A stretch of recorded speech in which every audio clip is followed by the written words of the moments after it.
वस्त्रों और तंतुओं पर चर्चा करने के बाद सभी बच्चे मोहन के घर गए।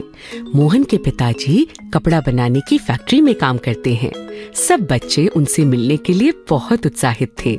मोहन के घर पहुंचते ही सब मोहन की माँ से मिले। अरे, आज सब बच्चे साथ में, कैसे हो सब? हम अच्छे हैं आंटी। त्योहार की तैयारियां हो गईं? हाँ आंटी, मैंने तो चाची से अपनी गुड़िया के लिए नए कपड़े भी सिलवा लिए। इतने में मोहन के पिताजी काम से घर आ गए। सभी ने उनको नमस्ते कहा।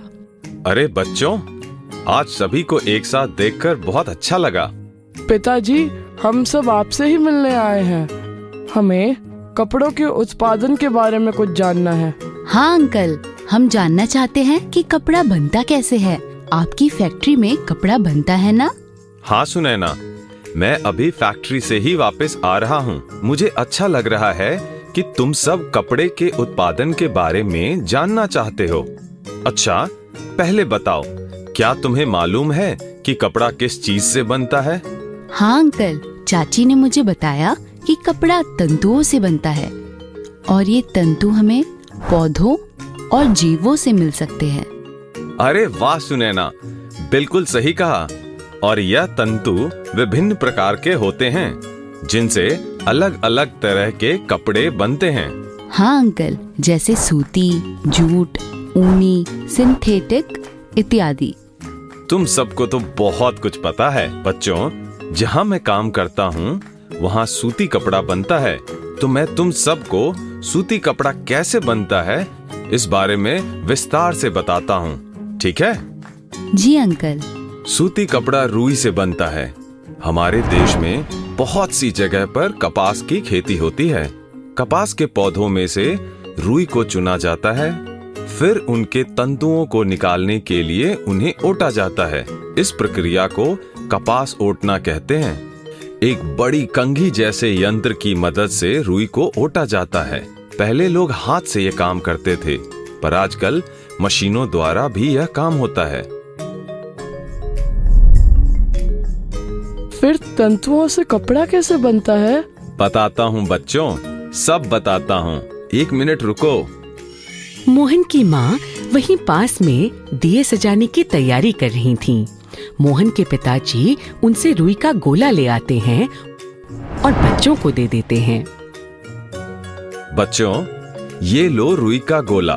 चलो, इससे दिए के लिए बातियां बनाने की कोशिश करो। जी अंकल।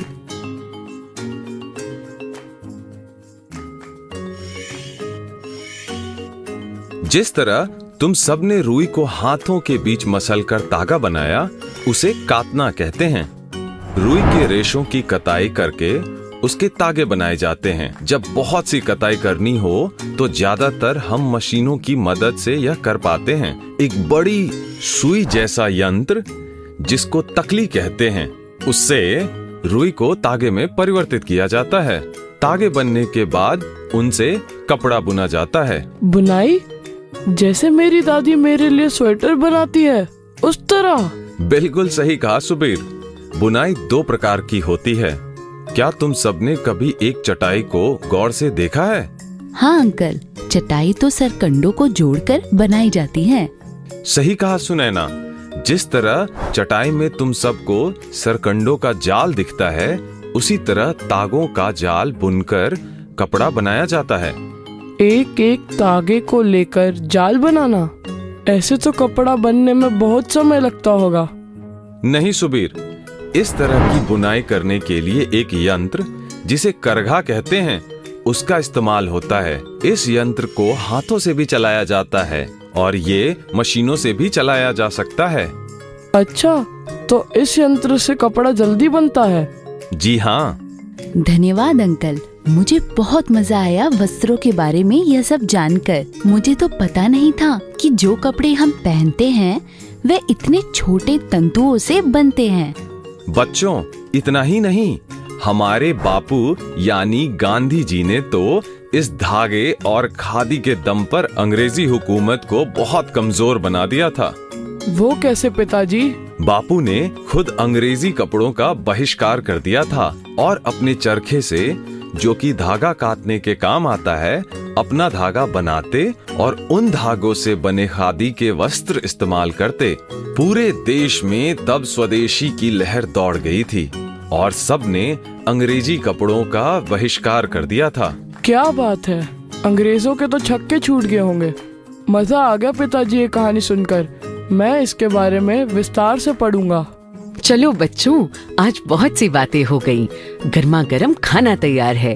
अब सब खाना खाकर ही घर जाना। जी हाँ आंटी।